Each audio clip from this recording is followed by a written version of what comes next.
Good morning, everyone. My name is Professor Selon Lovo. I'm a professor at Wits University, and I'm also a member of the SIMM. I currently chair a committee in the SIMM that looks at the issues of diversity and inclusion in the mining sector.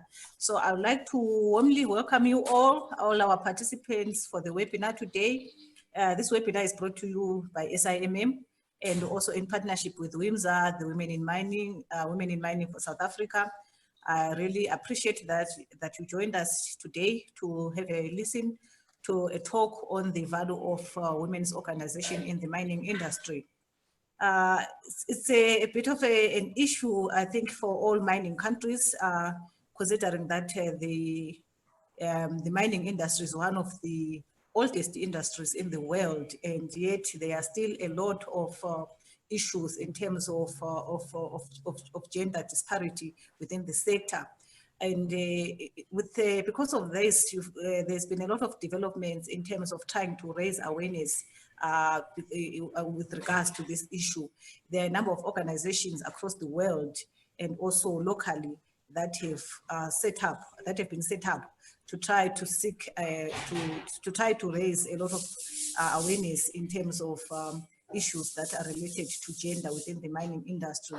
Issues like the lack of representation by women in the industry, the issues that are related to having a safe space, in the mining sector, pregnancy, maternity leave, child care, issues on PPE, issues on facilities that are needed by women working in the mining sector, sanitation, etc. There's quite a lot of issues and challenges that women face, women that are working in the mining sector. So today we have got a talk that is going to be given by Petro, just to try and maybe give us an idea of what is happening, what women's organizations are doing in terms of trying to raise this awareness and also trying to make industry more aware and also to just see if we can get ahead in terms of trying to get parity in terms of women being represented in the mining sector. So I'm just going to give an overview of Petra's biography here. Petro du Pisani is the current deputy chair for the Women in Mining South Africa, WIMSA, as I've already said. She is passionate about gender equality and attracting more women into the industry that has been her home for the past 25 years. Petro du Pisani is head of business improvement projects at Anglo American.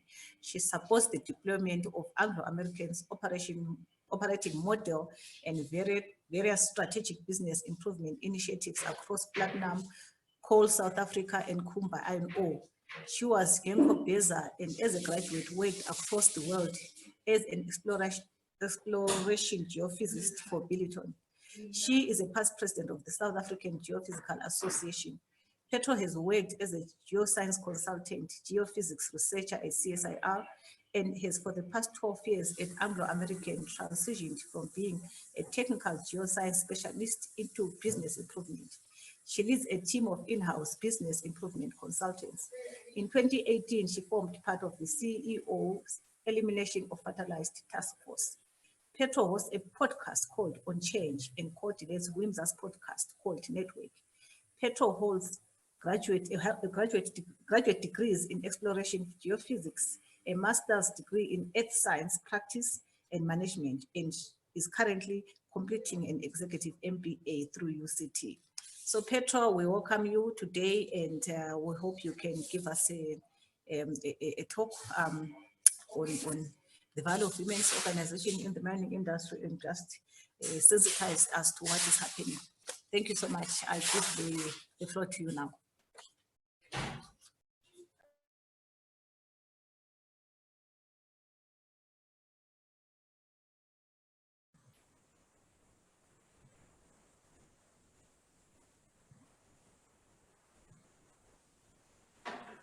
Petro? Yes, I'm here. Can you hear me? Yes, I can hear you now. I'm not sure why my video is not starting. I think we made some changes this morning, so let me just actually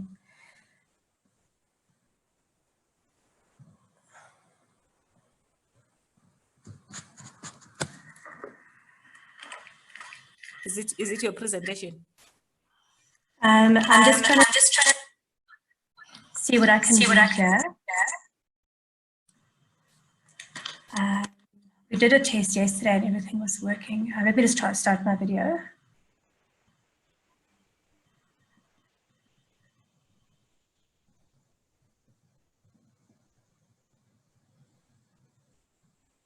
Okay, my video doesn't seem to be working this morning, but can you hear me at least?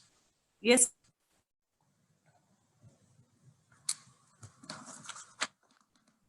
Sorry, yes, I can hear you. If you go on the start video and go to the share screen, like we showed you yesterday. Yes, share your screen. I am sharing my screen. Hi, Petra. We can hear you, and we can see your presentation. We can and carry on as is. Okay, let me carry on as it is. I'm not sure why my things aren't working today like they were working yesterday. But let me carry on. Yeah. So thanks very much to SIIMM for giving me the opportunity to speak today. I would also like to thank the SIIMM for giving me a doctor's degree. I actually don't have a doctor's degree, but I see on your promotional material I'm a doctor. But I'm happy to accept your degree. I've studied long enough to be a doctor, but I'm not one. So thanks to Prof. Ndlovu for the introduction as well. Yes, I've been working in the mining industry for probably around 25 years. And if you also take into consideration all the studying that happened before that, I think it's probably closer to 30 years that I've already been in the mining industry. And I can't be happier for how things have turned out. I've had so many opportunities in this industry. So when I was asked to do this webinar, I was asked for a topic of my talk, and I gave a similar talk at a Women in Mining conference in February this year. And when I was asked to speak there as well, I thought about what could I potentially talk about? And for me at the moment, it is, do we still need organizations like Women in Mining South Africa, or do we still need women's organizations in mining? And that was what I thought I would speak about. And you might think that it's quite a provocative title for a talk, because I am the Deputy Chair for Women in Mining South Africa. So what I'm pretty much saying is, are we going to be working ourselves out of a job?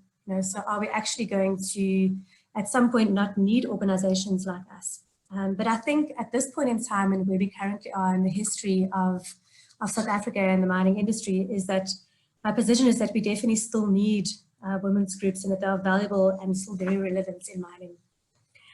There's no doubt that women are underrepresented in the mining industry, and the numbers speak for themselves. There was a white paper that was published by the Minerals Council at the beginning of the year in March. And in that study, the numbers that came out was that there were just 12% representation of women across all levels in the mining industry.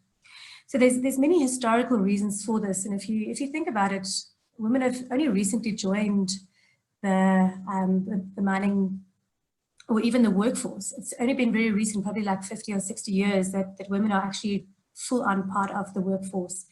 But there's still a lot of work we have to do to get to a point where we can create equality. There's also no doubt that being inclusive makes the workplace a better place to be. So research has shown that having bigger female representation leads to more successful companies.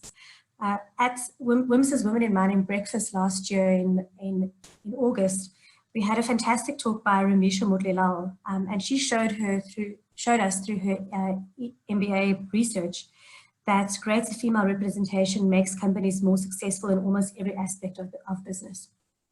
There are also many studies that show that an inclusive and diverse workforce leads to stronger operational and financial performance. So I think we can take it as a given that we all understand that it's necessary that we have to have more females in the industry, because it leads to healthier and better performing companies if we have females in the industry. I think my slideshow is not going to the next slide. Oh, there we go. Okay.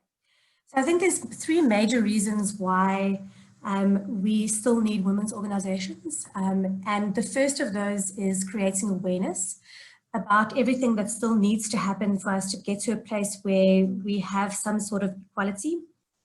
I think it's also really important that we keep on mentoring and providing skills to our female representatives in the mining industry. Through mentoring and skills development, we give women the skills they need to step up and lean in.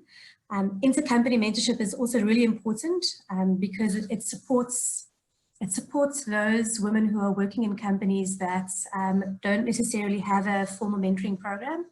And we provide such things in Women in Mining, is we provide a place where women that are working in the mining industry can come to receive mentoring.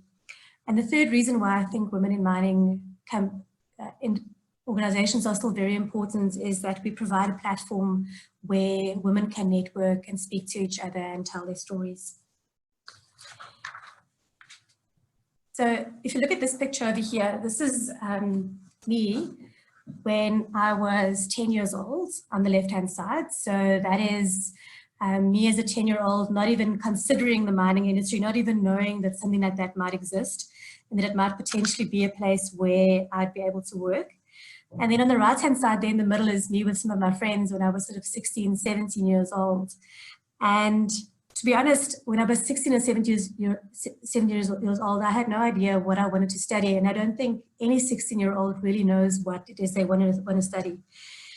And my father wanted me to be a lawyer, but I didn't think that I wanted a job that was going to be behind a desk and being locked inside. So I was very lucky that I had a science teacher who, at this point in my life, he was an ex-geologist. He said to me, you know, I see you doing quite well in your science and your mathematics, and I see you really enjoying your geography. So wouldn't you consider perhaps looking at something like geology or geophysics or something like that? And I'd never even thought about it. And at the same time, my father also said to me that if I wanted to get a university education, I would have to get a full bursary because he wouldn't be able to pay for it. So I then, after the advice from my science teacher, I then applied for a whole bunch of bursaries through all the big mining houses at that point in time. And because my marks were good enough at the end of grade 11, I actually got a full bursary. And since then, my life has changed because that was a sort of entry point for me to go into the mining industry. And I think that's a pretty good that happened, because otherwise I might have been a lawyer today, and I don't think I would have been quite as happy.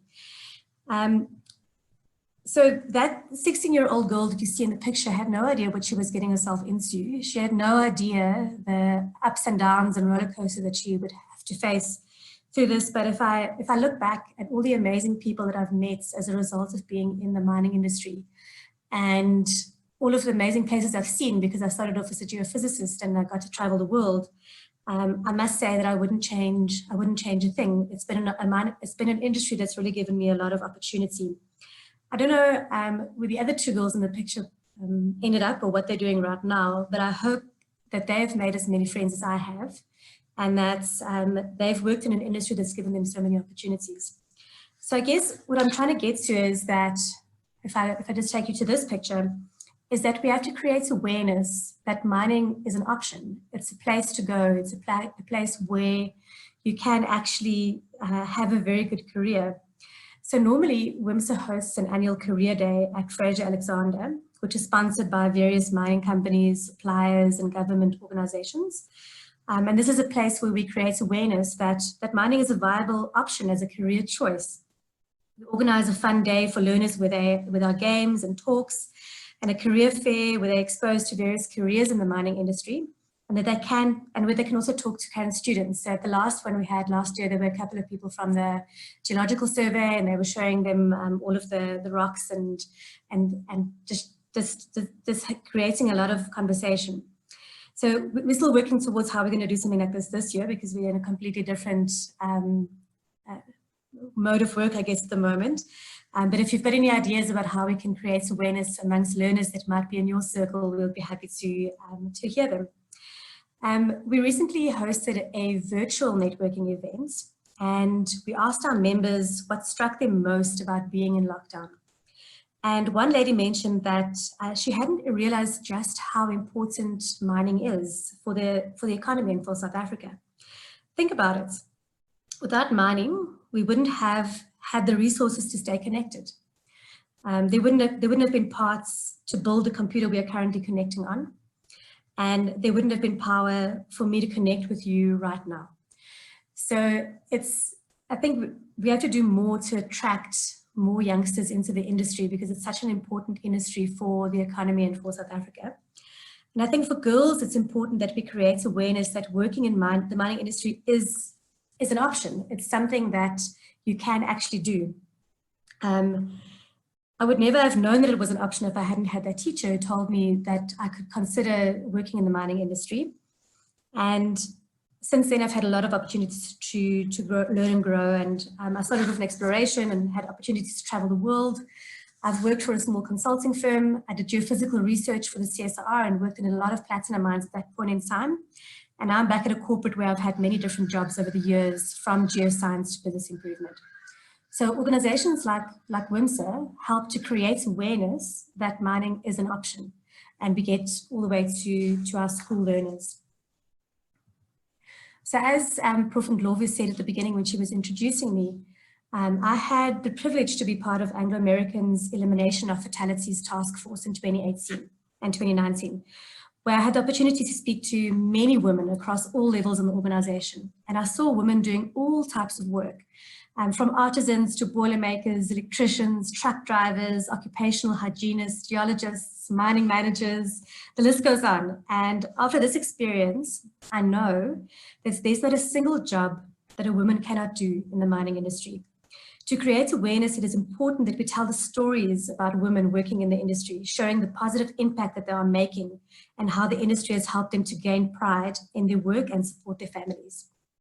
WIMSA has published stories in the past of how including women in this often harsh mining industry has made it a better place to work. For one thing, the cabin of a mining truck has become a much easier place to be. And I think women just look after the equipment better and generally are less prone to taking risks. We as women should encourage additional innovation that makes the mining environments a friendlier and less harsh place to be, not only for women, but for everybody. For any of you who've been underground in a gold or platinum mine, you'll know that a gold stope or platinum stope is not a very friendly place to be. And I remember once being underground and one of the shift bosses saying to me, "Yo, this is no place for a lady." And I said back to him, "You know, this is actually no place for a human being. It is harsh, it's hot, it smells of explosives." And through us thinking more innovatively, we can create a space where we can use more mechanized methods and take all of our people out of that sort of harsh place where it's really not nice to be.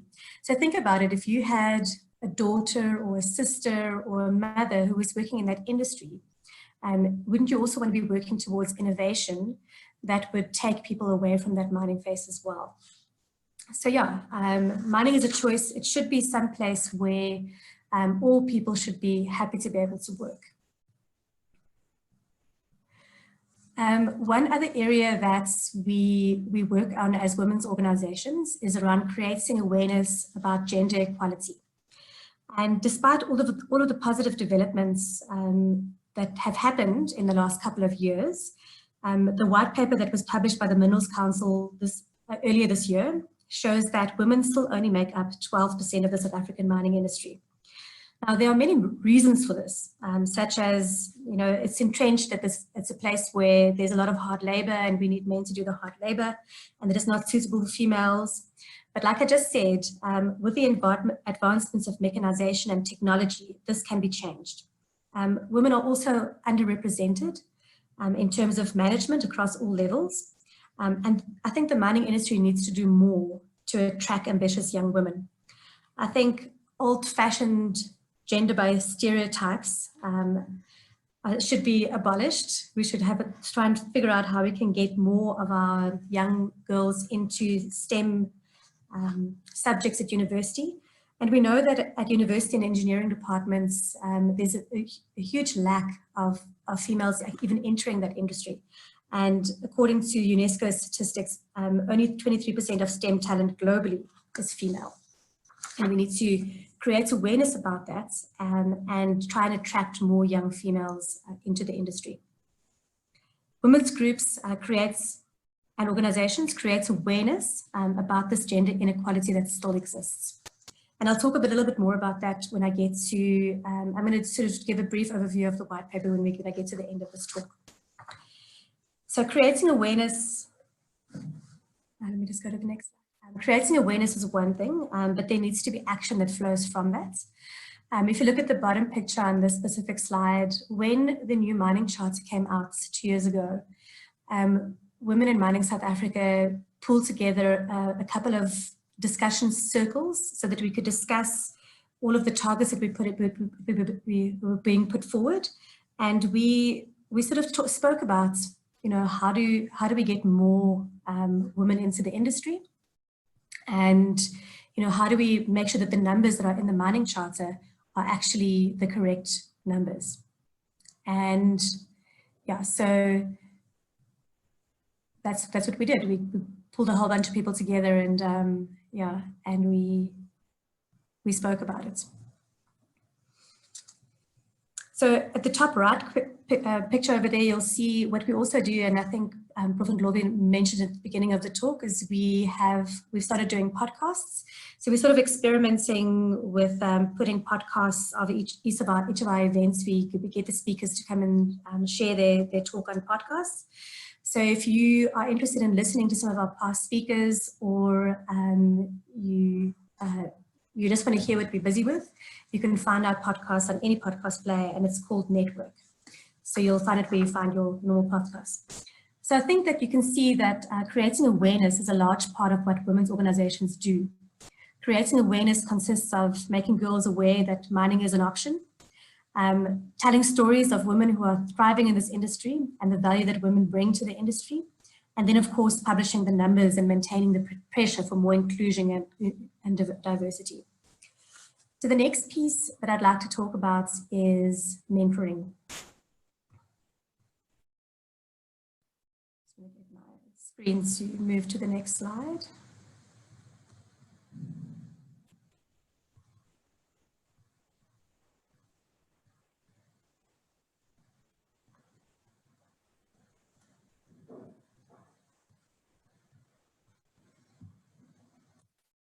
There we go. So mentoring has always been a very large part of what WIMSA does. There are many smaller companies that don't have formal mentoring programs, and WIMSA fills that gap by hosting different types of mentoring events. So not only do women have to support each other, we're also trying, like when I spoke at that women's conference at the beginning of the year, it was a hall full of 300 very enthusiastic females working in the mining industry. And we all were saying to each other, it was like preaching to the converted, you know, like preaching to the choir. And we all said to each other, you know, men should also be playing a larger part in mentoring women who have the capability, skills, and knowledge to enter the mining industry. I think there's quite a lot of reverse mentoring that needs to happen in that space as well. Just yesterday, I had to explain to one of my male colleagues what mansplaining is. And hopefully you'll stop doing that now.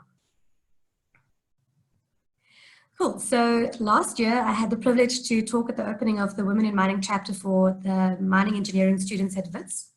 And that's the picture at the top there. That's the chairperson of that organization, Lucas.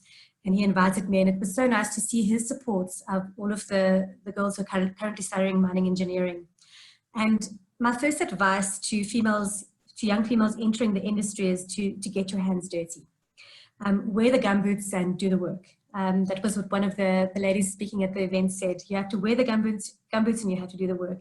You have to work in the pits, you have to work in the core shed, work in the plants, and show your employers, colleagues, suppliers, clients that you are serious about working in this industry.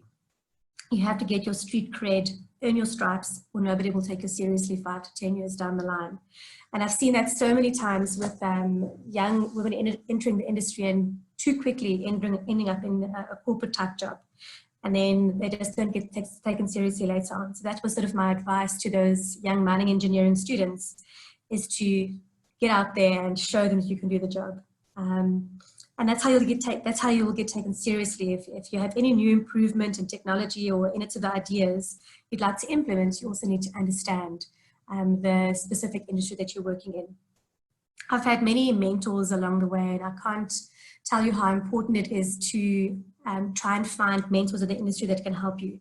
I've had males who've mentored me, females who've mentored me, and they've always given me, it's weird, it's as if they always give me the right advice at the right time. But then again, it might just be that I hear the message at the right time, or I'm ready to hear that message at that specific time. And yeah, so I could really encourage anybody who's looking for a mentor to come and join Women in Mining's mentoring groups and find a mentor that can help you through or navigate through your career in the mining industry. I've had a couple of mentees. I have a couple at the moment, and they're all trying to puzzle out this industry. That they've either they've chose it or they've sort of landed up in it. And one of the most consistent pieces of feedback that I get is that, that my mentees get from their bosses is that they need to be more assertive. And I don't know why we need to even hear that specific feedback. I think what we need to try and create is an environment where everybody is heard. So why do people have to be more assertive? Why don't we just train people who are leading meetings to listen to everybody and observe and make sure that everybody gets a chance to speak? So my mentees range from a formally assigned one that I got through the company. I approached one who I thought might benefit from getting some mentoring. And then another one approached me from outside of the company that I'm currently working in. And she asked me if I could mentor her. And what I really appreciate about my mentees is that they teach me to see the world through different and multiple perspectives. They have different backgrounds. They're all younger than me, but I've made it very, very clear that this is not a one-way relationship. It needs to be a reverse relationship. So I can't be playing the role of the old and the wise guru, because I myself I'm still learning as well. I love the process of seeing a young woman find her voice. Well, actually, we've always had our voice. It's just how do you use that voice? I love seeing that moment when she starts believing in herself and starts sort of taking control of her own development. I remember many times as a young geophysicist where I wish somebody had just nudged me in the right direction. And I now realize that the impact that some of those people early in my career had, either positive or negative. So if there's anything that we can do to build those positive relationships through organizations like WIMSA, we should do it. And that's one of our main focuses. So WIMSA focuses quite a bit on providing mentoring skills. We have all sorts of events that we organize. At the moment, we've had to sort of shift everything into the virtual space. Hopefully at some point we'll get back to where we can see each other again. We have speed mentoring, which is like speed dating. We get great speakers to provide tips on how to mentor and how to receive feedback, that sort of thing. But I think we can do better. One of my goals for this year and for when I also go into WIMSA as the next chairperson next year is to get higher male representation at our WIMSA mentoring events. So I'm not sure what the right percentage should be, but at least if we can start with one and work our way up, we can just go from strength to strength from there. Our next mentoring event will be on the 9th of July. So for anybody who is interested, please watch your inbox and sign up, and it will be hosted by our Women in Mining mentoring guru, Bryony Lieber. I think I've done enough to show you that mentoring is a huge part of what we do as a women's organization in mining, and it plays a huge part in WIMSA's portfolio. So if you don't have access to something like this where you're currently working, then please don't hesitate to join us. Okay, so networking is probably the reason why we started WIMSA 10 years ago. we wanted to create a place for women to meet and socialize and tell their stories, and just feel safe and be able to just connect with other women in the industry. So you can sort of tell your stories and commiserate and just be part of each other's circles. So why do we need women's networking groups? That's probably the question to ask. Networking groups can be an efficient way to meet valuable contacts and gain ideas. Some female-only networking groups provide a space for gender issues and equality to be discussed without judgment, and this might provide the space that many women need to openly discuss prickly topics in a male-dominated environment. Personally, I think that none of these groups should be restricted to women only, as we need men to help us resolve the issues that women might face in the industry. And I think some of the issues that women face in the industry are equally important to men.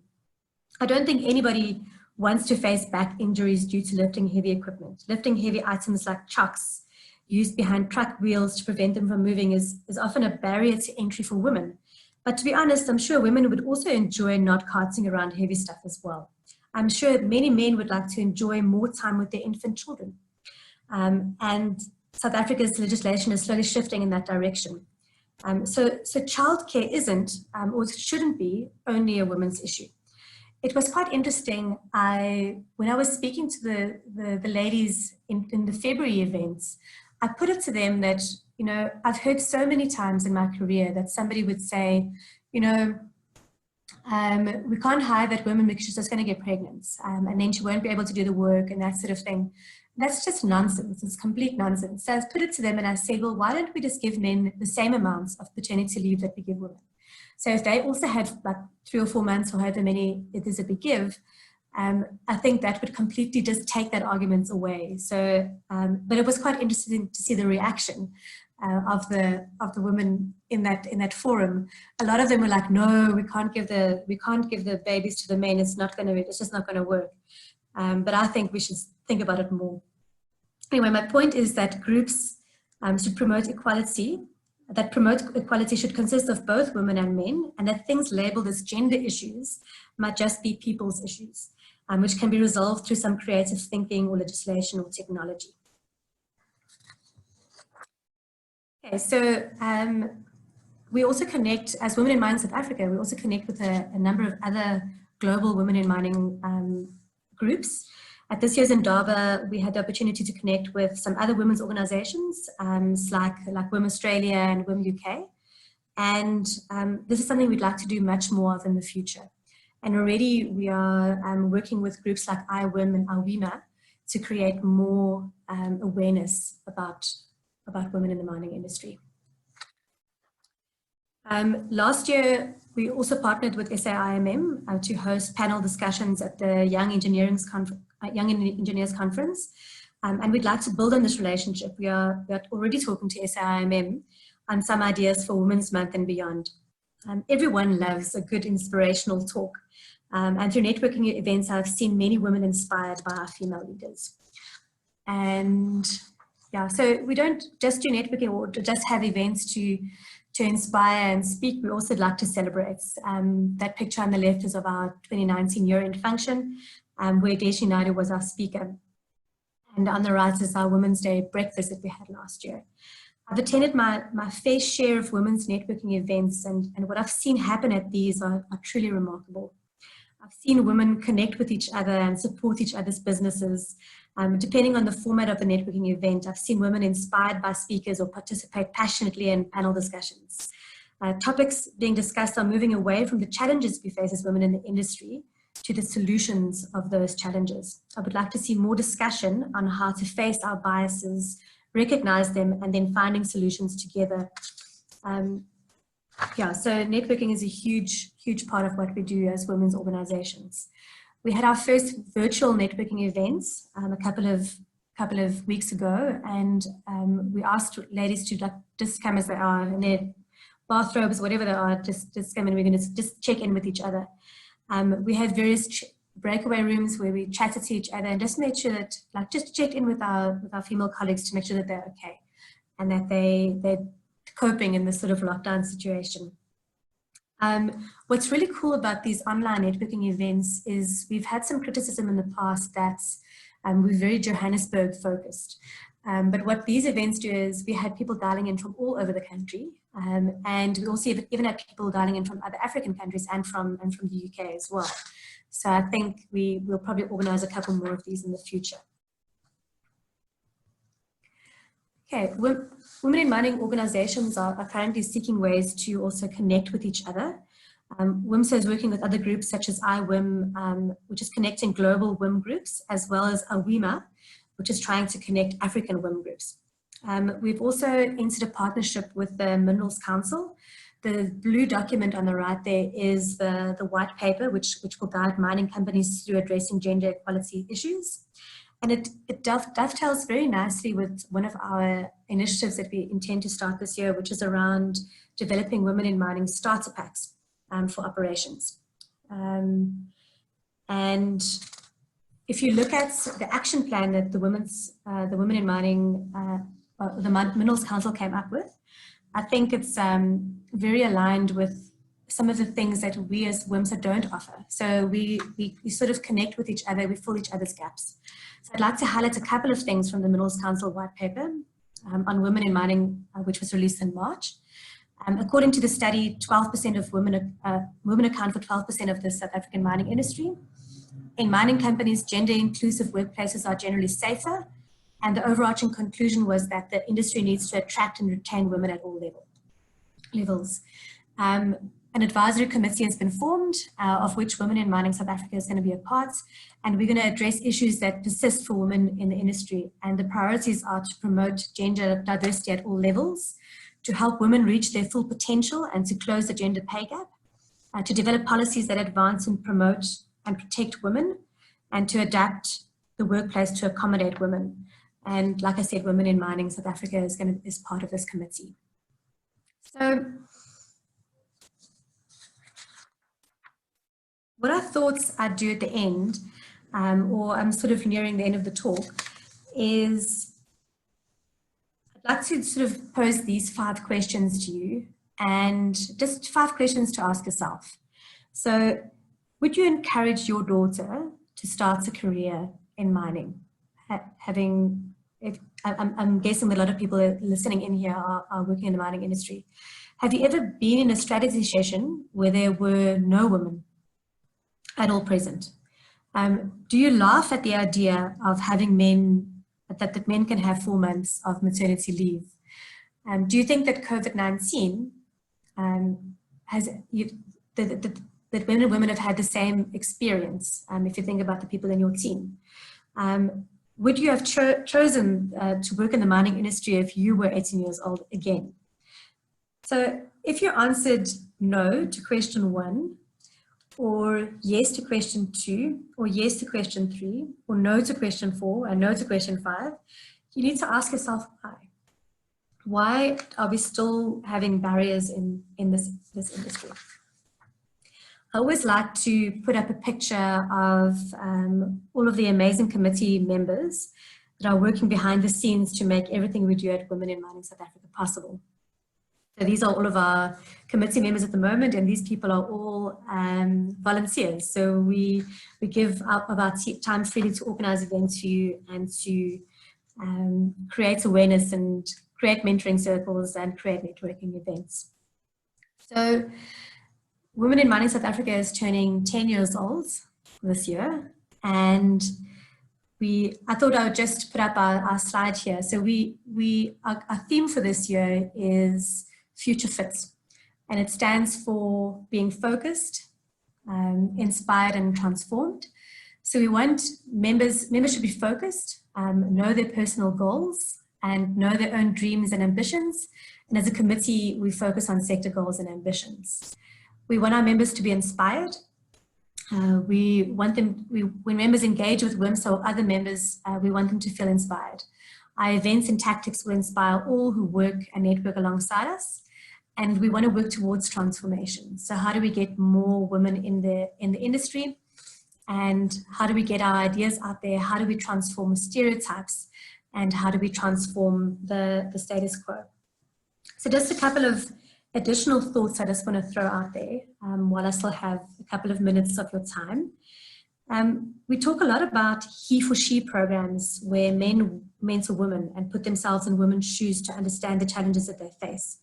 But what about she for he programs? I've seen many times that men are scared with all of the new legislation is coming in and new numbers that are coming in. How do we coach women coach men to create a more balanced environment?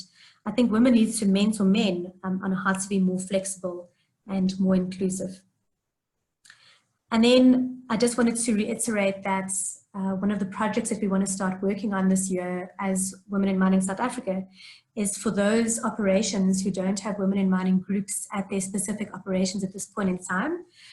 We'd like to help you to get those operations up and or those organizations up and running, and help you to step through how to organize a women in mining group at your specific operation or your specific company.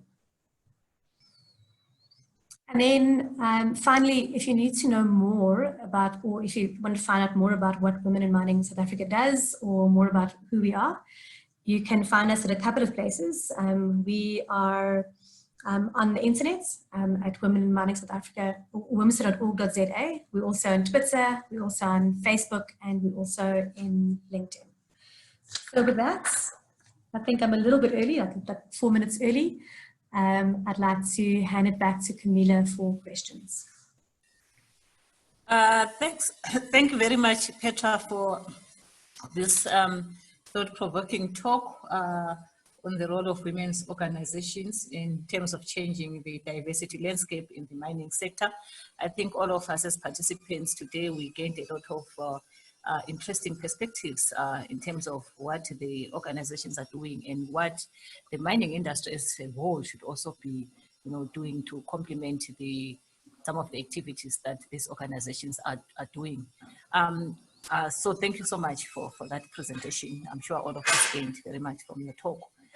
For those people that want to pose some questions, please can you put up your questions on the Q&A session, and then I'll just read them out to Petros so that she can maybe respond to them. So we've got about a few questions. I'll just read the first one from, I hope I'm saying your name properly here, Galiana. She's saying, good morning, ladies. I just want to share a link with on a report on the impact of mining in women. It is sad, and I personally experienced the lack of proper PPEs, especially uniforms that are used in men's size. It was very uncomfortable. Being said by colleagues that women can use men's uniforms, there's nothing wrong with that. So it is difficult to change cultures into an industry that is heavily dominated by men. I think that is a bit of a comment. I don't know if you want to respond to that comment, Petro. Yes, so one of the things that we're trying to address through partnership with the Minerals Council as well is to create an environment which is more friendly towards women, and to adapt the workplace to accommodate women. And I think that one of the things that really needs to be addressed in that space is to provide proper PPE. And we have to create awareness around that, and I think that's definitely a valid point. Thanks very much for that comment. Okay, yeah, I think there's also a follow-up comment. I think that was just a response to that comment by Kaliana from Ian. Yeah. Sorry, Ian, I can't see your comment anymore. Then there's a question, I think she from, I can't see the name here. She says, what's men's planning? I think she didn't get what you were saying. I think I also saw it on the chat box, but I'm not really sure who the person who asked. Maybe I can ask if there's somebody online who asked this, because I'm not really sure what this question was about. It was on men's planning or men's panning. As the person who asked the question. Oh, mansplaining. Oh, okay, yes. I know what the question is. Okay. Yes, yeah, I mentioned somewhere along my talk that I had to explain to one of my colleagues yesterday what mansplaining was. I don't know. I said to him, you must just ask your wife. She'll tell you what mansplaining is. And that is sort of when men talk down to you in a very patronizing way, and they'll say to you, you know, the thing about this topic is this and this and this, as if you don't know anything about it. Okay. And I'm sure this has happened to many of us in the mining industry before.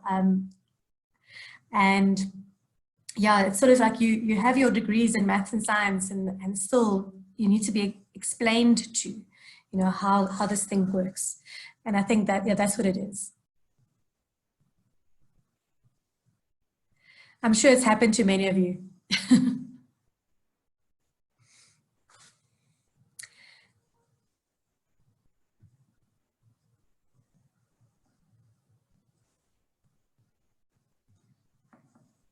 Stella, are you there? Oh, yes. Sorry, I forgot to unmute myself. Yes, I'm saying, yes, I do get what you are trying to say, Petro. I think it's for some of us probably more like, you know, somebody talking down to you as if you are not really, you know, in full understanding of the situation. So yeah, I think it's something that happens to most of women that are working in the industry. Yeah, that's true.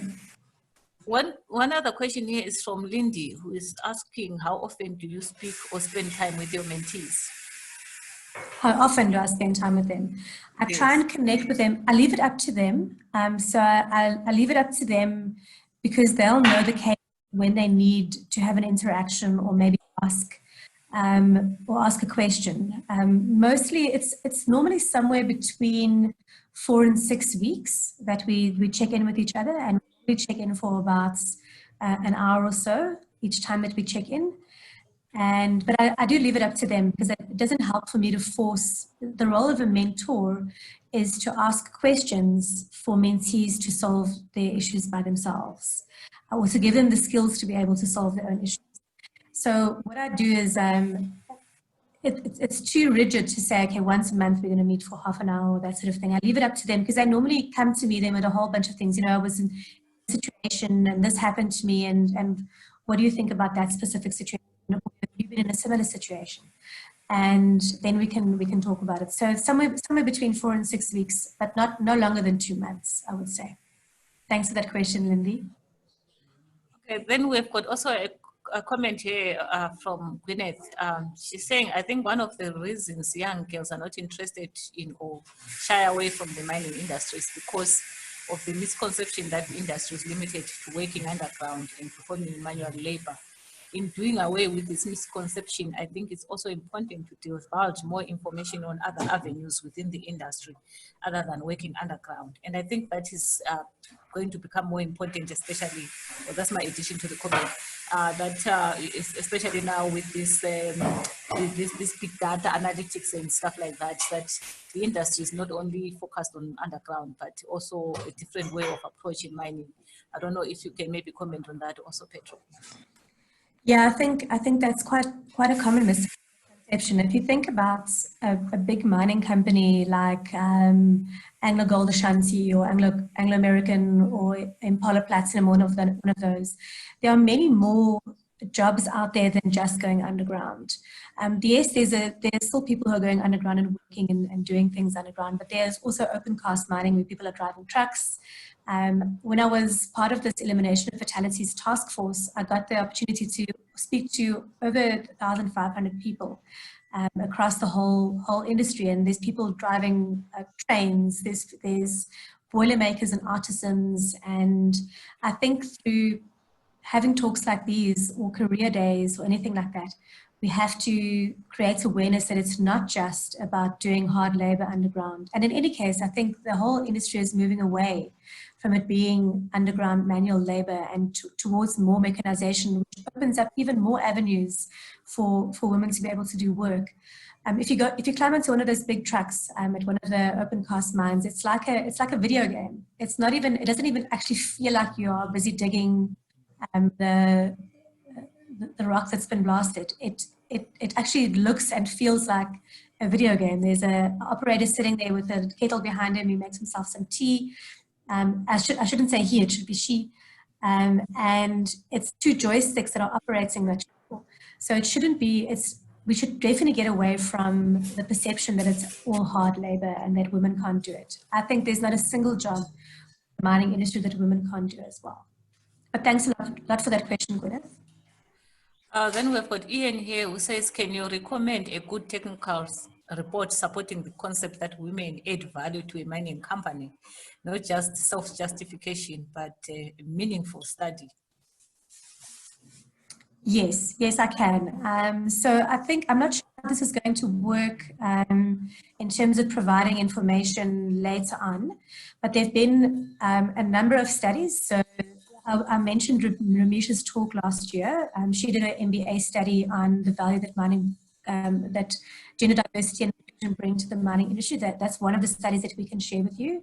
And the other one, or you can put you in contact with Ramesha and she can take you through her outcomes of her study.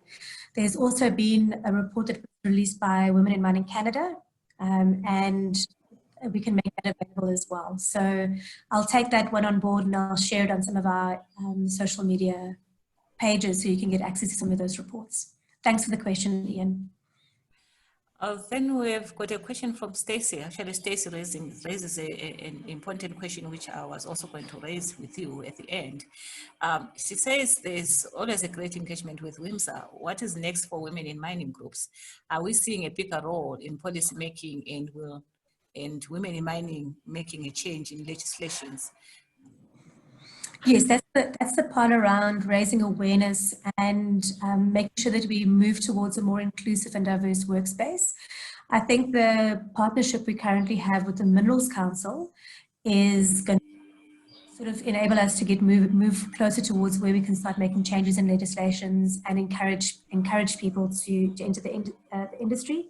So that committee was formed at the beginning of this year, and I think one of the things that are going to be addressed in that committee, how do we influence legislation as well? But we also want to move away from a place where, you know, the Minerals Charter says we have to have 20% representation, and because of that, that's why we're hiring women. I don't think it should be that. It should be women have the skills, knowledge, capability to be able to do the job, and that's why we're hiring them, not because the Mining Charter tells us to do that. But thanks for the question, Stacey. Yes, I think that was actually the last question. Stacey is saying thank you for answering a question. And then there's a question that just came up from Debo Hang, who's saying, greetings, I'm Debo Hang. I would like to know, how do we register for the WIMSA and what is the process of volunteering? Another question is, what is it that can be done in the mining sector with regards to the pandemic that women face, which is GBV? Yes, hi Lebogang, thanks for your question. If you'd like to register for Women in Mining South Africa, there's a webpage, which is wimsa.org.za, and there's a register button there, and you'd be able to register there. If you're interested in volunteering, just find one of our committee members' emails there and send us an email and just send us your CV and tell us what it is you'd like to be doing or how you'd like to contribute to the committee. We're always looking for people who can help us on the committee, people who are motivated, passionate, inspired. And if you're not in the Johannesburg area, we're also looking for regional representatives as well to help us to organize events out in Imalahleni or Katu or Rustenburg or out at Amandelbult or Northern. So if you're based in one of those areas, you can also get involved. And yes, I mean, gender-based violence is definitely something that needs to be addressed, and it's something that will also be addressed by this advisory committee, which has been formed at the beginning of the year, because we want to promote a place where we can accommodate women and also help women to work in an environment that is safe for them to be able to work in. So it's one of the key themes that will come through and one of the things that we'll be addressing. But thanks for the question, Lebogang. Thank you, Petra. I think that was the last question. It's just another question for myself. I think in terms of partnership, traditionally, you know, this Women in Mining organization tends to work with the other organization from the mining sector or the the organizations that are related to mining, for instance, survey, geology and stuff like that. Are you considering partnering with other organizations that look, for instance, that have got members from in areas of technology, computers and stuff like that, seeing that the mining is moving into that space? Yeah, for sure. I mean, like I mentioned in this specific talk, we're currently focusing on sort of three areas, which is creating awareness, providing mentoring, and providing networking events. And we always get a lot of different questions from people in our email about other things, you know. So how do I deal with discrimination in the workplace? How do I, you know, what do I need to do in this area? And we don't have expertise in that area. So it's always worthwhile to partner with other organizations which can sort of plug the gaps that we don't address as women in mining South Africa. And then in terms of the industry work moving into a more computer-based or industrialized area, I think it's quite important that those skills are start to be provided. And I think it's something we can be considering in terms of partnerships as well. Okay, thank you. Yes, then we've got one question from Gwyneth. She's asking, she's talking about speaking to the issues of policy and legislation. How do we ensure that legislative provisions filters down to the mining personnel? Are there any penalties for non-compliance in this regard? Quite often we find that with the changes and implementations that are being made, certain shafts do not comply with these and women are still marginalized and forced to work under unfavorable conditions. So the issue here is the policies that are being made, are they filtering down to the mining personnel? Yeah, I think if you have a women in mining group specific operation, which can bring these sort of issues to the fore, I think that would help a lot. And that's how each person in each operation, I mean, we as a committee don't necessarily have visibility of everything that's happening out there. And I think real change will only happen if each person at each place that they are working speak up and say, you know, this is not right. We're supposed to be doing complying to specific numbers, and raise it with your HR people. Start your own WIM groups at each of your shafts that you're working at, and start raising those issues. As far as I know, most mining companies endorse having women in mining groups. But if you don't have one, like I said, we want to start helping mines to start building their own women in mining groups at their individual shafts. Thank you. I think I'll just end up with one question which I just picked up from the chat here from Vidina. She says, what is the attitude of people, specifically men on the ground, regarding women in the mining industry? If it is that the elders guide children towards a career choice, could that avenue not be used to encourage more women in STEM? Yes, I think there's still a lot of biases out there, a lot of old-fashioned ideas about what women should be doing and what men should be doing, and I think it's time that we start creating awareness that mining is an option. It's a place where you can find a home and you can have a fantastic career. There's plenty of opportunities in there for both women and men, and I think that if we have to get to kids when they're still in school and say, you know, you should be considering taking up a career in STEM, and especially girls as well. So I think in terms of attitude of people on the ground, I think it's changing. I think it's getting better, and we just have to build on the successes of the past, for sure. Thanks. Okay, I think. Thanks. Yeah, thank you, Petra, and thank you to all the participants. And I think we would like to end there. And just before we close off, I just want to also let the participants know that also SAIM is also going to be holding a number of events in August that is going to be focused on celebrating Women's Month.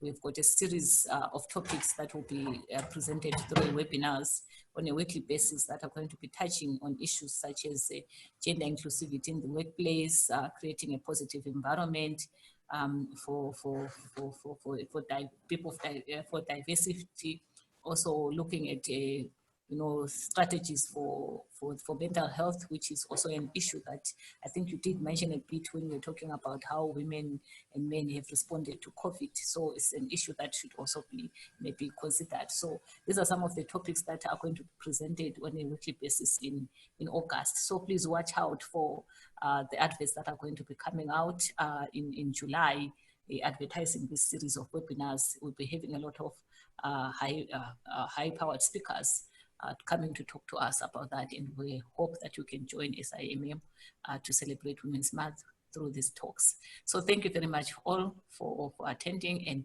a big thank you to our speaker, Petro, for sharing such an inspirational talk to all of us and making us aware of what is happening in the mining industry with regards to issues of gender and diversity. Thank you so much. Thanks, Selo. Thanks, Camilla. Thank you, everyone. Thank you. Bye-bye. Bye. Bye.